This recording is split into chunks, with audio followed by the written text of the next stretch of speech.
امام علی علیہ السلام سے پوچھا گیا، یا علی، زندگی میں اچانک سے مصیبتیں کیوں آتی ہیں؟ بس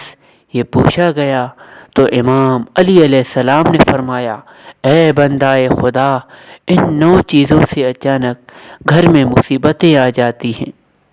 اور اللہ ناراض ہو جاتا ہے۔ تو وہ پوچھنے لگا، یا علی، وہ 9 چیزیں کون سی ہیں؟ تو امام علی علیہ السلام نے فرمایا، پہلا،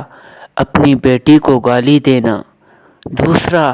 دل میں اللہ کی مخلوق کے لیے بغض رکھنا، اور تیسرا، مہمان کو دیکھ کر تلخ رویہ اختیار کرنا، چوتھا، اذان کے وقت کام میں مصروف رہنا، پانچواں، ماں باپ کی عقل کو حقیر سمجھنا،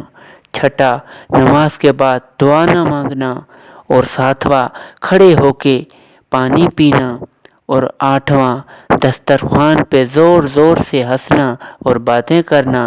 اور آخری، وضو کی حالت میں کفر کے الفاظ ادا کرنا۔ یاد رکھنا، جو انسان یہ 9 کام کرتا ہے تو اللہ تعالیٰ اس سے ناراض ہو جاتا ہے، اور یوں اس کی زندگی اچانک سے مصیبتیں آنے لگتی ہیں۔